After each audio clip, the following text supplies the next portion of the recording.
ನಮಸ್ಕಾರ. ನೋಡ್ತಾ ಇರೋವಂಥದ್ದು ನಮ್ಮ ಹೊಲದ ವೇಸ್ಟೇಜ್ ಗುಂಡಿ, ಅಂದರೆ ತಿಪ್ಪೆ ಗುಂಡಿ ಅಂತಲೇ ಹೇಳ್ಬೋದು. ಅಂತ ನಾವು ಕಸ ತಂದೇನು ಹಾಕಲ್ಲ ಇಲ್ಲಿ. ನಾರ್ಮಲಿ ಈ ಸಾವಯವ ಕೃಷಿ ಮತ್ತು ಆರ್ಗಾನಿಕ್ ಫಾರ್ಮಿಂಗು ಏನೋ ಯಾರು ಮಾಡ್ತೀನಿ ಅಂತಾರೋ ಅವರಿಗೆಲ್ಲ ಈ ಗುಂಡಿ ಕಂಪಲ್ಸರಿ ಮಾಡಿಸ್ಕೊಳ್ಳೋದು ಬೆಸ್ಟ್ ಅನಿಸುತ್ತೆ. ಯಾಕಂದರೆ ನಮ್ಮ ಹೊಲದ್ದು ತ್ಯಾಜ್ಯ ಏನು ಬರುತ್ತೋ, ಕಸ ಕಡ್ಡಿ, ಅದನ್ನೆಲ್ಲ ನಮ್ಮ ಹೊಲದಲ್ಲೇ ಬಿಟ್ಕೊಳ್ಳೋಕ್ಕಾಗಲ್ಲ. ಯಾಕಂದರೆ ಈಗಿನ ಸಮಯದಲ್ಲಿ ನಮ್ಮ ಸೇಫ್ಟಿನೂ ಕೂಡ ಇಂಪಾರ್ಟೆಂಟ್ ಆಗಿರುತ್ತೆ. ಈ ಹಾವು ಇವುಗಳೆಲ್ಲ ತುಂಬ ಜಾಸ್ತಿ ಇರೋದ್ರಿಂದ ನಮ್ಮ ಸೇಫ್ಟಿನೂ ಕೂಡ ಇಂಪಾರ್ಟೆಂಟ್ ಆಗಿರುತ್ತೆ.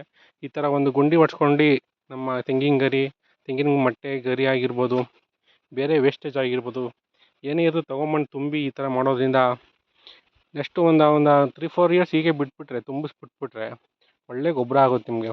ತೋಟಕ್ಕೆ ಒಂದು ವರ್ಷಕ್ಕೆ ಗೊಬ್ಬರ ಇಲ್ಲೇ ಬರುತ್ತೆ. ನೋಡ್ಬೋದು ನಮ್ದು ಈ ಗೊಬ್ಬರ ಒಂದು ವರ್ಷದ್ದು ಆಲ್ಮೋಸ್ಟ್ ಒಂದು ವರ್ಷಕ್ಕೆ ಇಷ್ಟು ವೇಸ್ಟೇಜ್ ತುಂಬಿದೆ. ಈ ವೇಸ್ಟೇಜೆಲ್ಲ ನಾವು ಆ ತೋಟದಲ್ಲೇ ಇಟ್ಕೋತೀವಿ ಅಂದಿದ್ರೆ ಎಷ್ಟು ನಿಮಗೆ ತೊಂದರೆ ಆಗಿರೋದು ನೋಡಿ. ಅದರಿಂದ ಈ ಥರದ ಗೊಬ್ಬರ ಗುಂಡಿ ಮಾಡಿಸ್ಕೊಳ್ಳೋದು ಉತ್ತಮ ಅನಿಸುತ್ತೆ.